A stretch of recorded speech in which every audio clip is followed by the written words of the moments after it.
So, hello guys, myself Vishal Singh and today we will be doing solutions to the questions of 5 super problems of electrochemistry जो आपको मैंने कल provide किया था PDF में। तो आप इन सीरीज़ को बहुत अच्छे से फॉलो कर सकते हो, आपको इसमें बहुत रेलेवेंट प्रॉब्लम्स मिल जाते हैं with superb explanation to each and every question. जो क्वेश्चन का सिलेक्शन होता है वो ऐसे रैंडमली कोई भी क्वेश्चन नहीं उठा लेते हैं, आपको बहुत अच्छे तरीके से दिमाग लगा के क्वेश्चन सिलेक्ट करता हूँ ताकि आपके ज़्यादा से ज़्यादा कॉन्सेप्ट उन 5 क्वेश्चंस के थ्रू रिवाइज हो पाए, ठीक है। और अगर आप आंसर तक पहुँच पा रहे हैं इन सभी क्वेश्चन के खुद से ट्राई करने पे, आप समझ लो आपकी प्रिपरेशन की लेवल बढ़िया है, अच्छी प्रिपरेशन की लेवल है अगर आप 5 में 5 प्रॉब्लम सॉल्व कर ले रहे हो तो, ठीक है। मैं ये नहीं कह रहा बहुत मुश्किल है, होगा ही नहीं सॉल्व किसी से, ये बिल्कुल नहीं कह रहा मैं। इससे भी काफ़ी मुश्किल क्वेश्चन बनाए जा सकते हैं, बट हमें जेई एडवांस रेलेवेंट चीज़ों को देखना है और उसके हिसाब से चलना है, ठीक है। और कुछ बच्चे जेई मेंस के बारे में पूछ रहे थे, तो 1 मिनट का समय देके मैं वो बता देता हूँ आपको जेई मेंस के लिए आप क्या कर सकते हो। देखो, पहली बात तो मैं ये मानता हूँ कि अगर आप मेरी वीडियोस फॉलो कर रहे हो तो आप कहीं अच्छी जगह ही पढ़ रहे होगे, तभी आपको चीज़ें समझ आ रही हैं, ठीक है। तो आपको तभी चीज़ें समझ में आ रही हैं। तो आपको फिर फिज़िकल केमिस्ट्री हो गई, ऑर्गेनिक केमिस्ट्री हो गई और इनऑर्गेनिक केमिस्ट्री हो गई। इनऑर्गेनिक का जो कॉन्सेप्चुअल वाला पार्ट है, मुझे नहीं लगता कि मेंस लेवल में आपको कहीं परेशानी होगी इसमें, ठीक है। अगर है तो ठीक है, फिर आपको वो करना पड़ेगा अपने से, बट अगर आप ढंग से पढ़ रहे हो ना 1-2 साल से, तो आपको परेशानी मेरे को नहीं लगती इनमें होगी कहीं पे। आपको थोड़ा सा बस एनसीईआरटी का जो फालतू चैप्टर वाला पोर्शन है ना, जैसे कि जो ब्लॉक में जो कुछ लाइंस रहती हैं, वो लाइन से क्वेश्चन आ जाता है। फिर इन्वायरमेंटल केमिस्ट्री के डेटा वेटा पूछ लेते हैं, ड्रग्स के नाम हम पूछ लेते हैं, स्ट्रक्चर पूछ लेते हैं, फिर वो एमिनो एसिड वाला जो सेक्शन है वो, फिर पॉलीमर वाला जो सेक्शन है वो, ये सब जो सेक्शन है ना छोटे मोटे चैप्टर्स, आप इनको एक बार एनसीईआरटी रीड कर सकते हो यार, ठीक है। और ज़्यादा कुछ नहीं करना, ये एनसीईआरटी रीड करो और पीवाईक्यूज बना डालो। कोई टेस्ट सीरीज की ज़रूरत नहीं है, पीवाईक्यूज इतने सारे पेपर एनटीए के पड़े हुए हैं, आप कोई भी उठाओ 5-10 पेपर बना डालो, 3 घंटे के स्लॉट में बैठ लो, 3 घंटे के स्लॉट में बैठो, फिजिक्स केमिस्ट्री मैथ्स के पेपर बना डालो बस। केमिस्ट्री में रिवीजन आपको बस इसी चीज़ की लगेगी। और अगर इसके बाद भी और आपको कुछ लगता है और भी क्वेश्चन करने, तो आप अपने कोचिंग का मटेरियल वगैरह कर सकते हो, नहीं तो मेरी रियल एडवांस सीरीज़ भी फॉलो कर सकते हो, उसमें भी काफ़ी अच्छे क्वेश्चन मिलते हैं। पार्ट 1 से आप फॉलो कर सकते हो, उसको भी अप टू पार्ट 67 तक अपलोडेड है, काफ़ी अच्छे क्वालिटी के क्वेश्चन है। शुरू के वीडियोस में थोड़ा बहुत आपको ऑडियो के साथ कॉम्प्रोमाइज़ करना पड़ सकता है, ठीक है ना, ऑडियो के साथ, बट जो कंटेंट है वो कंटेंट सुपर्ब है, उतना कॉम्प्रोमाइज़ आप कर सकते हो, कोई दिक्कत नहीं है। तो ये मैं 1 मिनट का समय निकाल के आपको ये बता दिया, आप ये कर सकते हो, ठीक है। और बाकी फिर आप लोग के जो वन शॉट हैं वो तो हैं ही, तो देख लो, वो सब देखना है तो वो भी देख सकते हो, वही तो ज़्यादा चलता है मार्केट में आजकल। चलो, तो अपन अपने काम में फोकस करते हैं और इसी के साथ इलेक्ट्रोकेमिस्ट्री का पहला क्वेश्चन ये देखो और इसको मैं सॉल्व करता हूँ। अच्छे से एक्सप्लेनेशन को देखना, समझ नहीं आया होगा अगर तो आपको खुद से नहीं हुआ होगा तो देखो। क्वेश्चन में ऐसा कह रहा है कि आपके पास एक इलेक्ट्रोलाइटिक सेल है, एक इलेक्ट्रोलाइटिक सेल है और इसको 2 कंपार्टमेंट में डिवाइड कर दिया है और यहाँ पे आपका प्लेटिनम रॉड लगा दिया, इधर सेल वेल लगा दिया है, ठीक है। इधर सेल वेल लगा दिया, पॉजिटिव नेगेटिव जोड़ दिया, इधर एनोड बोल दिया है और दोनों ही तरफ बफर डाल दिया है, दोनों ही तरफ बफर बनाया है इसने किसका, H2PO4 और HPO4 2- का बफर बनाया है। H2PO4- और HPO4 2- का बफर बनाया है, दोनों ही 1 मोलर ईच कंसंट्रेशन में है, यहाँ भी 1 मोलर ईच कंसंट्रेशन में है, 1 लीटर का सॉल्यूशन है। ये कह रहा है इलेक्ट्रोलिसिस करोगे तो वो कह रहा है assume the electrolysis of water only. तो चलो देखो, एनोड और कैथोड में रिएक्शन लिखो। तो एनोड में ऑक्सीडेशन होता है, आप वाटर का रिएक्शन लिखने के लिए बेसिक से थोड़ा बता देता हूँ, आप ऐसा करके लिख सकते थे 4 OH- 2 वाटर प्लस O2। ये सब चीज़ों को ना, जो वाटर की इलेक्ट्रोलिसिस है उसको बहुत अच्छे से मैं समझाऊंगा क्वेश्चन नंबर 5 में, वो अच्छा कॉन्सेप्चुअल सवाल है, उसको ध्यान से देखना। तो 4OH minus gives this plus 4 electron. अब इसमें आप 4H प्लस दो तरफ ऐड करोगे तो आप पाओगे यहाँ 4 वाटर, और ये 2 वाटर हो गया तो ये 2 वाटर, ऐसे ही लिखते हो ना, 2 water plus O2 plus 4 electron plus 4H plus. देखने वाली बात ये है, थोड़ी ध्यान देना इसको, ये एनोड का रिएक्शन है। कैथोड पे क्या रिएक्शन चल रहा है? यहाँ पे कैथोड पे क्या रिएक्शन चल रहा है? कैथोड पे H plus electron forms H2, ये 2 हुआ। अब यहाँ पे आप 2OH माइनस ऐसे ऐड कर लेते हो, ये बहुत बेसिक मैं बता रहा हूँ ये बातें। और आप इसके बाद यहाँ पे लिखते हो 2H2O प्लस इलेक्ट्रॉन 2 इन्वॉल्व थे, 2 electron gives H2 plus 2OH minus. यहाँ इस बात पे गौर करिए आप कि 2 इलेक्ट्रॉन्स देने पे 2OH माइनस मिल रहे हैं, और यहाँ 4 इलेक्ट्रॉन पे 4H प्लस मिल रहे हैं। तो सीधा सीधा आप स्टोइकियोमेट्री रीड कर रहे होगे तो आपको ये समझ आ रहा होगा कि 1 फैराड चार्ज देने पर 1 मोल H प्लस का मिलेगा। सिमिलरली यहाँ भी 1 फैराड चार्ज देने पर 1 मोल OH माइनस का मिलेगा। ये सिंपल सी बात है। और आपने क्वेश्चन में कितना चार्ज दिया है? क्वेश्चन में जो चार्ज दिया हुआ है वो कितना दिया हुआ था? हाँ, 1.25 एम्पियर 965 मिनट के लिए। 1.25 एम्पियर 965 मिनट इंटू 60 करो, ये आ गया तुम्हारा फैराड में 96500। बहुत बेसिक सी बातें, डिवाइड करो तो चार्ज आ जाएगा 0.75 फैराड। चार्ज आ जाएगा 0.75 फैराड। आई होप आपको ये सब चीज़ें समझ में आ रही होंगी, इसमें कुछ समझाने का खास है नहीं। नॉर्मल रिएक्शंस लिखा हूँ, चार्ज कितना दे रहा है वो लिखा हूँ, ठीक है। तो इतने फैराड चार्ज दिए, तो बताओ यहाँ पे इलेक्ट्रोलिसिस से क्या हुआ होगा? यहाँ H प्लस प्रोड्यूस हुआ होगा, एनोड पे H प्लस प्रोड्यूस हुआ होगा, कितने मोल्स? 0.75 मोल्स हुआ। और यहाँ पे क्या हुआ होगा? OH माइनस प्रोड्यूस हुआ होगा, कितने मोल्स? 0.75 मोल्स हुआ। ये देखो, क्योंकि जितना फैराड चार्ज दिए उतने ही मोल्स प्रोड्यूस होंगे। अब आता है अगला segment of the question. Question बहुत अच्छा है, मैं फिर से बोल रहा हूँ, बहुत अच्छा है। हो सकता है आपसे बन गया हो, इजी लग रहा हो, बट बहुत अच्छा है, क्योंकि आप इलेक्ट्रोकेमिस्ट्री PYQ उठा के देखोगे तो काफ़ी निराशा हाथ लगेगी आपके, क्योंकि बहुत आसान आसान क्वेश्चन आए हैं, ठीक है। 18 उठा लो, 17 उठा लो, 19 उठा लो, 20 उठा लो, बहुत आसान आसान क्वेश्चन आए इलेक्ट्रोकेमिस्ट्री से। तो चलो, उसके कंपेरिजन में बहुत अच्छा सवाल है ये। अब देखो बेटा, एनोड, थोड़ा सा आयनिक इक्विलिब्रियम को मैं मिक्स करने की कोशिश किया हूँ। एनोड पे क्या होगा? अब आप देखो जो H प्लस जनरेट हुआ है ना, अब आप कह सकते हो कि सर वो H प्लस तो इसके साथ भी कंबाइन हो सकता है। बस यही अप्रॉक्सीमेशन का खेल है। HPO4 2 माइनस के साथ भी कंबाइन हो सकता है सर। तो मैं तो सर इसको H3PO4 भी बना सकता हूँ, मैं तो इसको सर H2PO4 माइनस भी बना सकता हूँ। बताओ सर मैं क्या करूँ? ये दोनों ही हो सकता है ना? अरे हो सकता है दोनों, लेकिन थोड़ी अप्रॉक्सीमेशन भी कोई चीज़ होती है आपके पास, थोड़ी तो बुद्धि होगी। देखिए आप ध्यान से, अगर इसका उल्टा रिएक्शन देखो तो ये Ka1 ऑफ H3PO4 है, इसका उल्टा रिएक्शन देखो तो ये Ka2 ऑफ H2PO4 है।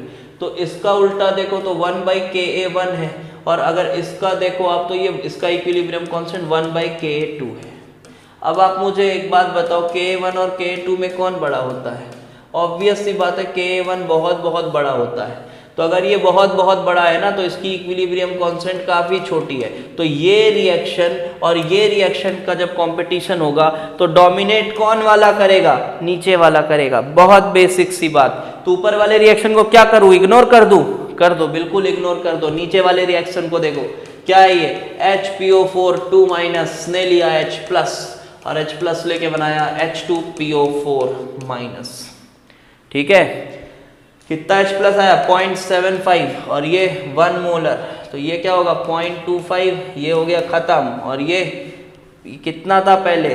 H2PO4, वहाँ ये भी तो 1 मोलर था ना, ये भी तो 1 मोलर था, और ये बना कितना? 1.75, तो ये हो गया तुम्हारा 1.75 H2PO4। अब मैं नॉर्मली देखूं H2PO4 माइनस को, ये शुरू में था ना 1 मोलर। देखो क्वेश्चन एक बार देख लेते हैं, ठीक है। दोनों ही 1 मोलर थे ना, 1 molar of this and 1 molar of this, ठीक है, सही है। दोनों 1 मोलर प्रेजेंट थे, और H प्लस आने के बाद ये 0.75 और बन गया। तो ये कितना हुआ आपके पास 1.75 और ये ख़त्म हो गया, कितना हुआ 0.25। तो पीएच के लिए क्या करोगे, बफर का पीएच नॉर्मल आप pKa, किसका pKa, आपके एसिड का, ये आपका एसिड है, pKa of H2PO4 minus plus log of conjugate base upon acid which is 0.25 upon 1.75। आप इसको कैलकुलेट कर लीजिए, आप इसको कैलकुलेट कर लीजिए, तो you will get the ultimate answer as 1.30। आपका जो आंसर आ रहा है वो आ रहा है 1.30। तो this is your pH at anode. ठीक है, आई होप आपको एनोड का पीएच समझ में आ गया होगा। इसी तरह से किसका निकाल लो, कैथोड का निकाल लो। चलो देखते हैं आगे। कैथोड में अगर इसी तरह से देखो तो कैथोड में आपके पास H2PO4 2 minus, sorry H2PO4 minus और HPO4 2 माइनस है। किससे OH माइनस का किसके साथ रिएक्शन ज़्यादा रिवर्सिबल टाइप होगा, किसकी इक्विलिब्रियम कांस्टेंट ज़्यादा होगी, ये अब आप खुद से निकाल लो। आपको इजीली दिखेगा कि इसकी इक्विलिब्रियम कांस्टेंट इसके करस्पॉन्डिंग ज़्यादा आएगी। ठीक है, इसकी इक्विलिब्रियम कांस्टेंट इसके करस्पॉन्डिंग ज़्यादा आएगी। ये क्या बनाएगा, HPO4 -2 प्लस H2। ठीक है, और इसकी इक्विलिब्रियम कांस्टेंट कम रहेगी इसके कंपैरिजन में। वो कैसे देखें, देख लो, चलो बता देते हैं। अब ये देखो HPO4 2 minus upon H2PO4 minus और OH माइनस यहाँ पे आया। अब आप H प्लस मल्टीप्लाई कर लो ऊपर नीचे, H प्लस मल्टीप्लाई करोगे तो ये वाला पोर्शन क्या बन रहा है, ये वाला पोर्शन क्या बन रहा है, ये देखो बना, ये Ka2 बना, Ka2 अपॉन ये क्या हुआ, Ka2 अपॉन Kw, ये बना इसका इक्विलिब्रियम कांस्टेंट। कौन वाले रिएक्शन का बनाया ये मैंने बनाया है ऊपर वाले का।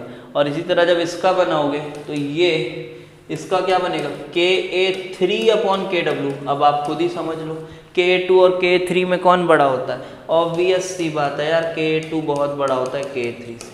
अच्छा लॉजिकल सवाल है यार, अगर आप देखो तो कौन से रिएक्शन को मानूंगा मैं होता हुआ, इस वाले को मानूंगा। तो 0.75 OH माइनस आया, दोनों ये 1 1 थे, ये भी 1 था, ये भी 1 था, तो 0.75 अगर ये आया तो ये हो गया 0.25 और ये हो गया 1.75। अगेन हेंडरसन इक्वेशन लगा लोगे ना, हेंडरसन इक्वेशन लगा लो, पीएच निकाल लो, कैथोड की पीएच आ जाएगी।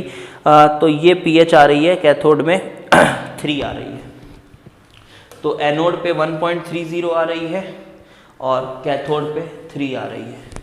सो yes, answer is B and C. Calculation अगर एरर होगा तो आप देख लेना, पूरा कॉन्सेप्ट बेहतरीन तरीके से समझा दिया गया है। ओके, चलो सेकंड क्वेश्चन की तरफ आते हैं। सेकंड क्वेश्चन की तरफ आते हैं। A saturated solution of MX is prepared. Ksp of MX is given. If this much mole MnO3 are added to the solution, the conductivity of the solution is given. और M plus X minus और nitrate का limiting molar conductivity दिया हुआ है और आपको क्या निकालना है, आपको निकालना है Ksp of Mx, आपको निकालना है Ksp of Mx। Let's find it out कि क्या होगा Ksp of Mx। आपको एक बात पता है कि कंडक्टिविटी एक एडिटिव प्रॉपर्टी है, ठीक है, नहीं पता है तो देख लो, अभी सुन लो और समझ लो। कंडक्टिविटी ना एक एडिटिव प्रॉपर्टी है, conductivity is additive, conductivity is surely additive. मतलब आप सॉल्यूशन की कंडक्टिविटी उसके आयंस के कंडक्टिविटी के सम के बराबर मान सकते हो। Ions plus ion 1 ion 2 plus up to like this, आप ऐसा मान सकते हो। और कंडक्टिविटी क्या होती है, देखो लैम्डा m बराबर कंडक्टिविटी इंटू 1000 अपॉन मोलैरिटी, सीधी सी बात। तो अब यहाँ पे मैं अगर बोलूँ कंडक्टिविटी किसके बराबर, तो conductivity lambda m into molarity by 1000 into molarity by 1000। इस तरह से लिख दूंगा मैं, into molarity by 1000, this is kappa, ठीक है, दिस इज कप्पा। अब यहाँ पे मैं एक अप्रॉक्सीमेशन लूंगा इस क्वेश्चन में। क्या अप्रॉक्सीमेशन? काफ़ी डाइल्यूट सा लग रहा है सॉल्यूशन, आप एक स्पेरिंगली सॉल्युबल सॉल्ट डाले हो, जो MnO3 डाले हो वो भी काफ़ी कम कंसंट्रेशन में डाले हुए हो, तो I can approx that lambda m is slightly same as infinite dilution वाला लैम्डा m डिग्री, लगभग इसके बराबर ले लेता हूँ और इसको मैं यहाँ पे डिग्री लगा देता हूँ, ठीक है। और अब मैं ये कापा एडिटिव यूज़ करूँगा, बहुत कायदे से समझ आ रहा होगा आपको, ठीक है। अब मैं कापा एडिटिव यूज़ करूँगा, तो इधर का कापा कितना दिया हुआ है, इसका तो कापा शायद दे दिया है ना क्वेश्चन में, देखो kappa given is conductivity is yes 55 into 10⁻⁻⁷। अच्छा ये पर मीटर में दिया है, तो पर मीटर में दिया है तो इसको थोड़ा सा कन्वर्ट करेंगे, 1000 ऊपर नीचे होगा, ठीक है ना, ये 1000 ऊपर आएगा यार, पर मीटर में दिया हुआ है ना, तो पर मीटर में जब रहता है तो ये आपको पता होगा 1000 नीचे होगा, यूनिट्स ये ऊपर आएगा 1000, वो पर सेंटीमीटर के लिए था, वो तब था जब सीमेंस पर सेंटीमीटर में दिया होगा, पर यहाँ मीटर में दिया है तो कन्वर्ट कर लिया। तो चलो अब लगाते हैं एडिटिव वाली प्रॉपर्टी को। आपने डाला हुआ है यहाँ पे mx सॉल्ट, और mx की KSP AB के फॉर्म में है, ठीक है, अच्छी बात है, और उसमें आपने MnO3 डाल दिया, तो mx की पहले सॉल्युबिलिटी प्रोडक्ट का रिएक्शन लिख लें क्या बाजू में, mx dissociate as m plus x minus, ये शुरू से ही 10⁻⁻⁷ था, प्लस s अमाउंट में सॉल्ट से टूट के आया, और ये s अमाउंट में सॉल्ट से टूट के आया, तो ये इन आयंस की कंसंट्रेशन है वहाँ पे, दैट इज मोलैरिटी बोल सकता हूँ। लैम्डा m डिग्री बेटा दिया हुआ है, ठीक है, लैम्डा m डिग्री सभी आयंस का दिया हुआ है, कंडक्टिविटी ऑफ सॉल्यूशन दिया हुआ है, लुक ओके। सो बस लिखो अब इधर कंडक्टिविटी कितना दिया हुआ है, ये मैं कापा की जगह लिख रहा हूँ, सॉल्यूशन की कंडक्टिविटी 55 इंटू 10⁻⁻7 इंटू 10⁻⁻7 पर मीटर में, ध्यान रखना, तो इसको ये यूज कर रहा हूँ। अब लैम्डा m डिग्री, 3 आयंस आपके पास हैं, एक m प्लस है, एक नाइट्रेट है और एक x माइनस है, तीनों का कंसंट्रेशन भी आपको पता है, ये 10⁻⁻7 है, m प्लस है 10⁻⁻7 प्लस s, और ये आपके पास है s, ये आपके पास है s, ठीक है, ये आपके पास है s। तो इसके साथ आप एक इक्वेशन बनाओगे, ठीक है, आप इक्वेशन बनाओ कैसे, lambda m degree of m plus into the concentration which is 10⁻⁻7 plus s plus lambda m degree of किसका, नाइट्रेट, और नाइट्रेट की कंसंट्रेशन मल्टीप्लाई करो मोलैरिटी इंटू 1000। अब ये देखो 1000 सब जगह आएगा ना, तो वो 1000 को आप इधर ले जाओ ऐसे, और फिर कैलकुलेट कर लो यार, अब कैलकुलेट कर लो, और कौन बचा, x माइनस कितना है, s अमाउंट में है, और उसकी लैम्डा m डिग्री भी दी हुई है x माइनस की, वो लिखो, उसके बाद यहाँ पे उसकी मोलैरिटी लिखो जो कि s है, और इससे आप क्या कैलकुलेट कर लो, सॉल्युबिलिटी, इससे आप बिल्कुल कैलकुलेट कर लो दी वैल्यू ऑफ s, और s आ जाएगा तो आप बहुत इजीली क्या निकाल लोगे, KSP निकाल लोगे, फिर अपना आंसर अपने हिसाब से आप रिपोर्ट कर देना। मैं आपको आंसर बता देता हूँ, तो आंसर जो आ रहा है वो KSP आ रही है 12 इंटू 10⁻⁻14, ठीक है, KSP जो आ रही है वो आ रही है 12 इंटू 10⁻⁻14, तो इसके हिसाब से A और B आप रिपोर्ट कर लेना। A क्या है, A प्लस B बताना है, A के लिए कोई लिमिटेशन है, हाँ ठीक है, A 14 है, सॉरी A आपका 12 है और B आपका 14 है, तो correct answer is 12 plus 14 which is 26। This was also a good question, ये भी एक अच्छा क्वेश्चन था। डन, तो कंडक्टिविटी वाला कंसेप्ट रिवाइज हुआ आपका मोलर कंडक्टिविटी के साथ। चलिए आइए अगले क्वेश्चन पे, question number 3। Question number 3, question number 3 ठीक ठाक क्वेश्चन है, इसमें भी आपको कुछ फॉर्मूलाज यूज होंगे अच्छे खासे। एक सेल दिया हुआ है, AgCl डला हुआ है और अल्टीमेटली थर्मोडायनेमिक पैरामीटर्स कुछ दिए हुए हैं।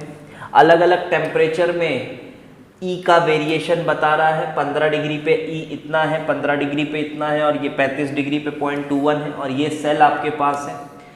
स्टैंडर्ड रिडक्शन पोटेंशियल सिल्वर का दिया है और बता रहा है कि डेल्टा H डिग्री और डेल्टा S डिग्री जो है टेम्परेचर इंडिपेंडेंट है। फाइंड करना है AgCl की सॉल्युबिलिटी। आप पूरे प्रोसेस से करना, हो सकता है आपको AgCl की सॉल्युबिलिटी याद हो कि हाँ 10⁻⁻10 होती है प्योर वाटर में KSP उसकी, तो आप आंसर कर दे C।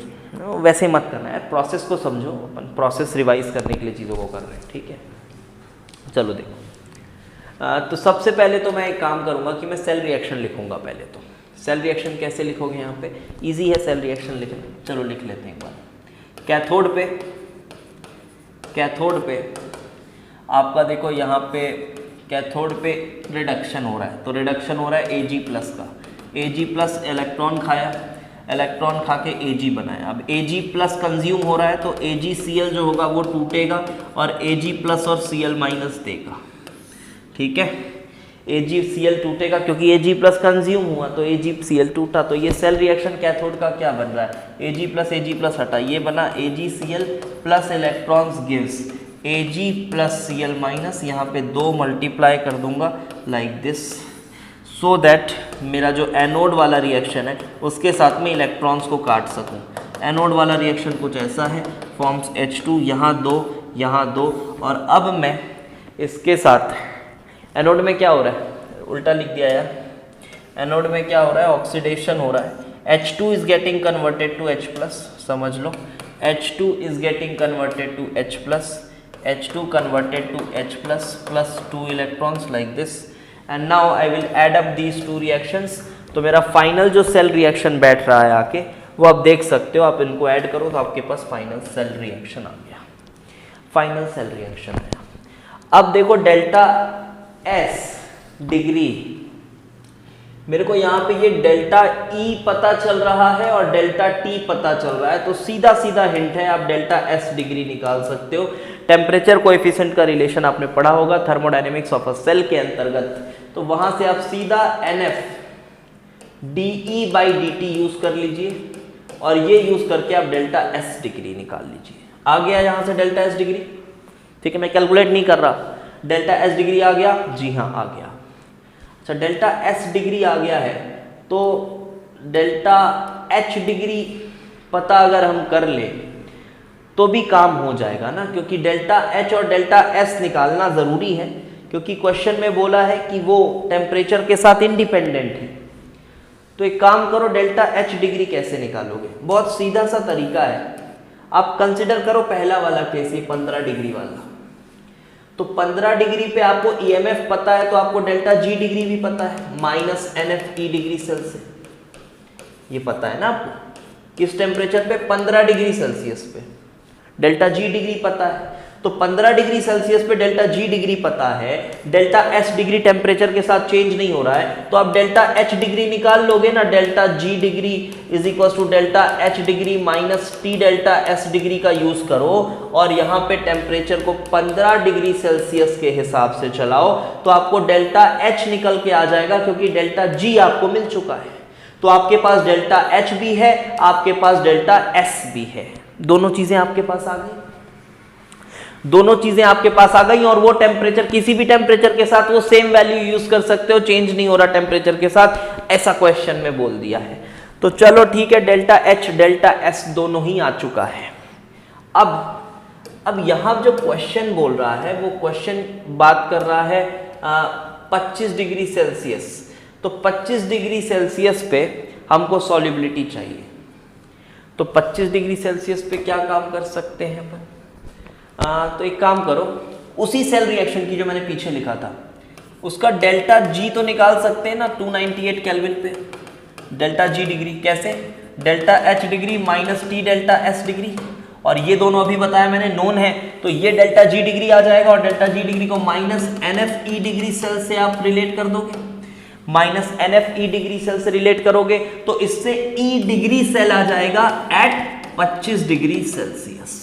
इससे ई डिग्री सेल आ जाएगा एट 25 डिग्री सेल्सियस। और आपको पता होगा कि यहाँ जो ई डिग्री सेल है वो दो तरह का सेल है, एक तो नॉर्मल हाइड्रोजन है H2 से H+, और एक दूसरा दिया हुआ है ई डिग्री Cl माइनस AgCl और AgCl और Ag। ये आपका मेटल ट्रिपल S इलेक्ट्रोड है, बहुत अच्छे से आपने इसके बारे में पढ़ा होगा आई गेस। और इसकी जो ई डिग्री वैल्यू होती है उसको अपन कैसे लिखते हैं, सब पढ़ा हुआ होगा, एक बार नोट्स रिवाइज करना, अप्लाई करना है बस। Cl minus upon Ag cell, ये तो 0 हो गया, तो ये जो ई डिग्री सेल आपका निकल के आया ना यहाँ से, इसको आप इसके बराबर मानोगे। और इसको कैसे तोड़ते हो आप, AgCl/Ag इज इक्वल्स टू, इसको कैसे लिखते हो, इसको ऐसे लिखते हो reduction of Ag+/Ag plus 0.059 upon n कितना यूज कर रहा हूं मैं यहाँ पे, n आप जो भी यूज कर रहे हो देख लेना।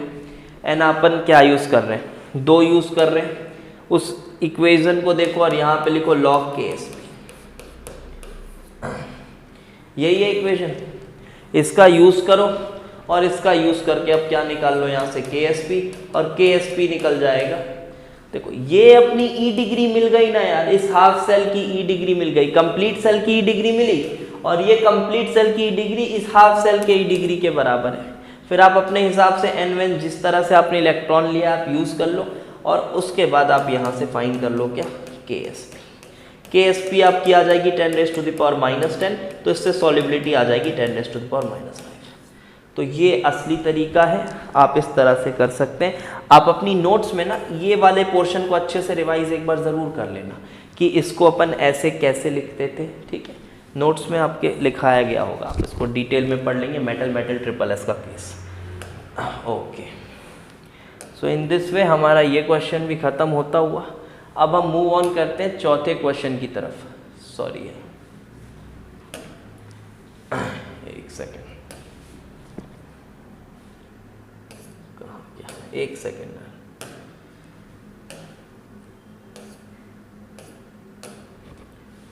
ठीक है।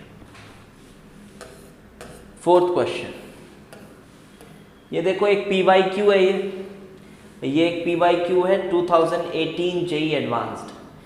देखने में बहुत बड़ा चौड़ा लग रहा है, ठीक है, देखने में बहुत बड़ा चौड़ा लग रहा है। आप देखो, मैं आपको इसका तरीका बता देता हूँ करने का, उतना मुश्किल है नहीं अभी। क्वेश्चन क्या बोल रहा है आपने पढ़ लिया, मैं क्वेश्चन रेफर कर लेता हूँ थोड़ा बुक से, बड़ा है क्वेश्चन थोड़ा। देखो क्वेश्चन में ना अपने पास 2 इक्वेशन दिया हुआ है, अपने आप को 2 इक्वेशन दिया है। नीचे आप ध्यान से देखो, नीचे ना 2 इक्वेशन दिए हुए हैं, ऐसा लिखा हुआ है। नीचे अपने पास 2 इक्वेशन दिए हुए हैं, copper plus half O2 forms Cu2O solid, और यहाँ पे ये 2 और ये हाफ, ऐसा इक्वेशन दिया हुआ है। इसका डेल्टा G डिग्री गिवन है -78000 जूल पर मोल, और एक और रिएक्शन दिया हुआ है H2 plus half O2 forms H2O gaseous, और इसका भी डेल्टा G डिग्री गिवन है -178,000 जूल पर मोल, ऐसा क्वेश्चन में गिवन है। अब कह रहा है कि अपने को ना एक रिएक्शन है, ये वाला रिएक्शन, कॉपर जो है वो पानी के साथ ऑक्सीडाइज हो रहा है बहुत हाई टेम्परेचर पे, और ऑक्सीडाइज होके आपका Cu2O सॉलिड प्लस H2 बना रहा है, प्लस H2 गैशियस बना रहा है, ये बन रहा है। और हमें क्या करना है, इस रिएक्शन को प्रिवेंट करना है होने से। ये कहां से बन रहा है, समझो क्वेश्चन को समझो, ये कहां से बन रहा है। आपके पास कंटेनर में कॉपर रखा हुआ है, और कॉपर मानो 1250 केल्विन पे है, और यहां इसमें एयर डाला जा रहा है, नाइट्रोजन, आपको नाइट्रोजन डाला जा रहा है। और ये जो नाइट्रोजन है ना, यही मॉइस्ट है, यही मॉइस्ट है जो 1% वाटर रखे हुआ है, 1% वाटर रखा हुआ है ये। तो ये वाटर जो है ना, वो कॉपर को ऑक्सीडाइज कर रहा है इसमें। तो तो हमें इस रिएक्शन को ही प्रिवेंट करना है। ये क्वेश्चन है, बहुत इजी, ठीक है। ये क्वेश्चन सॉल्व हो जाएगा। अब देखो ध्यान से, ये रिएक्शन कैसे आ रहा है, ये रिएक्शन कैसे आ रहा है, इन दोनों रिएक्शन को कुछ करने से आ रहा है क्या? आप देखो इन दोनों रिएक्शन को क्या करने पे आ रहा है, सब्ट्रैक्ट करने पे आ रहा है। सिंपली आप दोनों रिएक्शन को सब्ट्रैक्ट करो, आपको ये मिलेगा। अगर रिएक्शन सब्ट्रैक्ट हो रहा है ना, तो इसका डेल्टा जी डिग्री भी सब्ट्रैक्ट हो जाएगा और आपको इस रिएक्शन का क्या मिल जाएगा, यहां से delta G degree. I hope आपको समझ आ गया होगा। इन दोनों को सब्ट्रैक्ट करो, ये रिएक्शन मिल रहा है, डेल्टा जी डिग्री भी सब्ट्रैक्ट होगा, आपको वैल्यू देगा डेल्टा जी डिग्री भी। ओके, डेल्टा जी डिग्री आ गई। नाउ व्हाट टू डू, अब सीधे रिलेशन यूज करो यार, स्ट्रेट फॉरवर्ड। जैसा कि मैंने पहले ही बोला कि जेईई एडवांस में जो इलेक्ट्रोकेमिस्ट्री है, काफी आसान क्वेश्चंस पूछे गए हैं, पता नहीं क्यों। Delta G is equal to delta G degree plus R T L N QP. अब आप उस क्यूपी को pressure of hydrogen upon pressure of water करिए और ये वैल्यू आपको मिल गई है। अब आप ये सब वैल्यू पुट करिए। प्रेशर ऑफ वाटर आप क्या पुट करोगे, देखो क्वेश्चन में टोटल प्रेशर दिया हुआ है, देखना टोटल प्रेशर 1 बार का दिया हुआ है और एज्यूम कर लो आप कि 1 बार में 1% वाटर का प्रेशर है, तो 1% ऑफ 1 बार आप ऐसा मानो और इसको 0.01 बार करके आप 0.01 बार, तो ये इतना अमाउंट है 1 बार का। तो प्रेशर ऑफ H2O को आप 0.01 डालो और इसको आप क्या करो, delta G is greater than equal to 0 करके आपको प्रेशर मिलेगा PH2, जिसमें ये रिएक्शन इक्विलिब्रियम पे आ जाए या फिर नॉन स्पॉन्टेनियस हो जाए। तो आप यहां से P ऑफ H2 फाइंड करेंगे and you will get the answer as, शायद नेगेटिव में आएगा आंसर, एक बार मैं आपको आंसर बता देता हूँ, नेगेटिव में ही आएगा आंसर। Answer is -14.6। यस, ये LnPH2 की वैल्यू है, ठीक है, -14.6। So this is the answer. I hope आपको समझ आ गया होगा। This question was also very easy. Now the last solution for last question. तो ये पांचवा क्वेश्चन देखने में ना काफ़ी आसान सा लग रहा है, देखने में काफ़ी आसान सा लग रहा है, लेकिन जिन बच्चों को कॉन्सेप्चुअल क्लैरिटी नहीं होगी ना, वो पक्का इसमें नेगेटिव करके आएंगे, पक्का इसमें नेगेटिव करके आएंगे। क्या बोल रहा है कि प्योर पानी है और प्योर पानी में हमने 1 मोल A+ और NO3- डाल दिए, दोनों 1 मोल ईच है, दोनों 1 मोल ईच है, हमने डाल दिया A+ और नाइट्रेट, और पानी है प्योर, पानी है। तो कौन जाएगा कैथोड पे, कौन जाएगा एनोड पे, वो बताना है। तो रिडक्शन देखो किसका होगा, किसका रिडक्शन होगा दोनों में। तो ये वैल्यूज से क्या समझ में आता है कि अरे ये तो ज़्यादा नेगेटिव है, ये कम नेगेटिव है, ये तो 0 है, तो ऑब्वियसली कौन जाएगा रिडक्शन करने, H+ जाएगा और H+ रिड्यूस होगा और कौन सा गैस इवॉल्व हो जाएगा, हाइड्रोजन गैस इवॉल्व हो जाएगा। जी हाँ, बस यही गलती है। ये गलती बहुत बच्चे करेंगे, मैं समझ रहा हूँ इस बात को, ये गलती करेंगे बच्चे, ऑल्दो नहीं करनी चाहिए। अगर आपने थोड़ा ठीक से पढ़ा है तो ये गलती आप नहीं करेंगे। देखो ये E डिग्री वैल्यू दी हुई है H+ की, ये तब होगा जब H+ आपके पास 1 मोलर कंसंट्रेशन में है। क्या प्योर वाटर में, क्या प्योर वाटर में H+ 1 मोलर कंसंट्रेशन में है?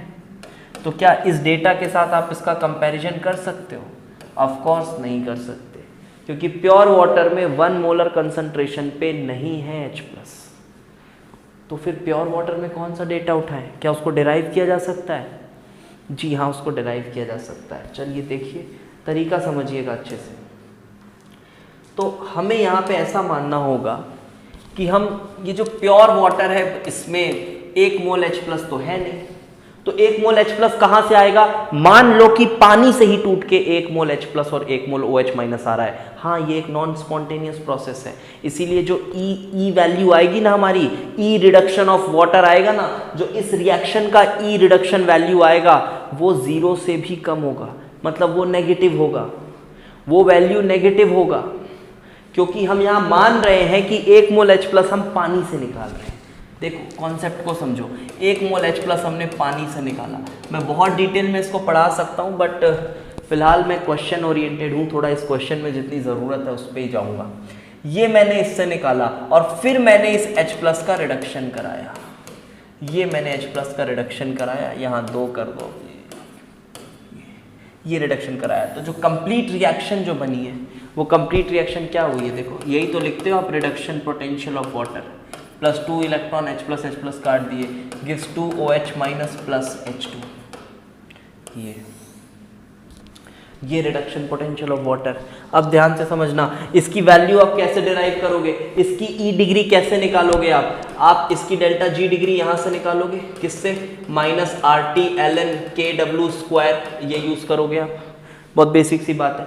यहाँ पे क्या यूज़ करोगे, अब इसकी डेल्टा जी डिग्री तो माइनस NF ई डिग्री होगी और इसकी ई डिग्री 0 है तो इसका कोई महत्व नहीं है, इसको ऐड करके ये मिला है तो आप सिंपली इसका डेल्टा जी डिग्री निकाल पाओगे, और डेल्टा जी डिग्री इसका निकल जाएगा तो क्या इसका आप ई डिग्री निकाल पाओगे, जी हाँ, ई डिग्री ऑफ H2O आपने निकाल दिया और ये वैल्यू शायद -0.83 वोल्ट के आसपास आती है। तो क्या इसके साथ कंपेयर कर सकते हैं अब, क्या इस वैल्यू के साथ आप कंपेयर कर सकते हो, नहीं, इसके साथ भी नहीं कर सकते कंपेयर, इसलिए मैं कह रहा हूं कॉन्सेप्ट को अच्छे से समझो। इसके साथ भी नहीं कर सकते कंपेयर क्योंकि इस रिएक्शन में, ये भी स्टैंडर्ड कंडीशन में, मतलब OH माइनस कितने मोल होना चाहिए, 1 मोल होगा, तब ये रिएक्शन की होने की फिजिबिलिटी, ई डिग्री की बात करूं तो -0.83 वोल्ट है। तो अभी हमारे पास 1 मोलर OH माइनस तो है नहीं जो क्वेश्चन में, वहां तो प्योर वाटर है, प्योर वाटर मतलब pH कितना, pH कितना 7, यानी कि OH माइनस का कंसंट्रेशन कितना 10⁻⁻⁻⁷।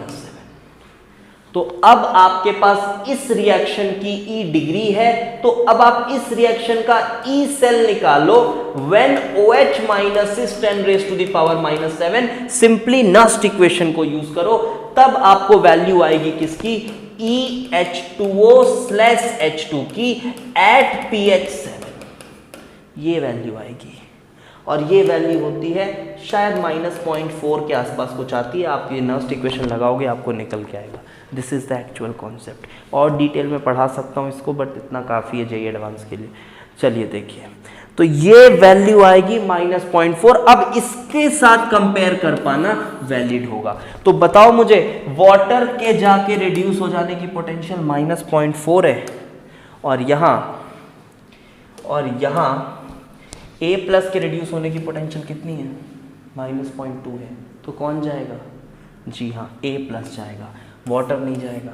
और A+ जाएगा कैथोड पे ये रिएक्शन हुआ, A+ गया इलेक्ट्रॉन लेकर, A बन गया, तो H2 विल बी इवॉल्व्ड ना, O2 will be evolved at anode. हाँ, एनोड में तो ठीक है, एनोड में अब ऑप्शन ही क्या है अपने पास, नाइट्रेट है, नाइट्रेट तो जाता नहीं ऑक्सीडाइज होने, तो OH माइनस या वाटर वही जाएगा। इसी तरह से ऑक्सीडेशन पोटेंशियल ऑफ वाटर का भी रिएक्शन बनता है, ठीक है, इसी तरह से बनता है। तो O2 जाएगा एनोड पे, हाँ O2 ही जाएगा, एनोड पे वही निकलेगा, OH माइनस जाके O2 जाएगा। A will be deposited at cathode, yes. pH of the solution will increase atom electrolysis, ना एटम नहीं, आफ्टर इलेक्ट्रोलिसिस बोल रहा है वो, pH बढ़ेगा क्या, देखो कैथोड में तो कुछ हो नहीं रहा है, कैथोड में कुछ नहीं हो रहा है ना, कैथोड की वजह से कुछ नहीं होगा। एनोड में क्या हो रहा है कि OH माइनस कंज्यूम हो रहा है और वो H2O और O2 बना रहा है। इसका मतलब सल्यूशन जो होगा थोड़ा सा एसिडिक होने लगेगा, बिकॉज OH माइनस कमजोर पड़ रहा है, कम हो रहा है, तो एसिडिक होने लगेगा। तो क्या pH बढ़ जाएगा, ना ना, pH बढ़ेगा नहीं, pH of solution will decrease, pH will not increase, pH will decrease, so this is also wrong choice। तो correct answer is B and C। हाँ, this was a original question, मैंने खुद ही फ्रेम किया था just to check your concept कि आपको कितना प्रॉपरली वाटर के बारे में ठीक से पता है। तो आई होप आपको वीडियो पसंद आया होगा, बहुत मेहनत लग रही है यार इसमें, so do share and subscribe the channel. Okay, thanks for watching.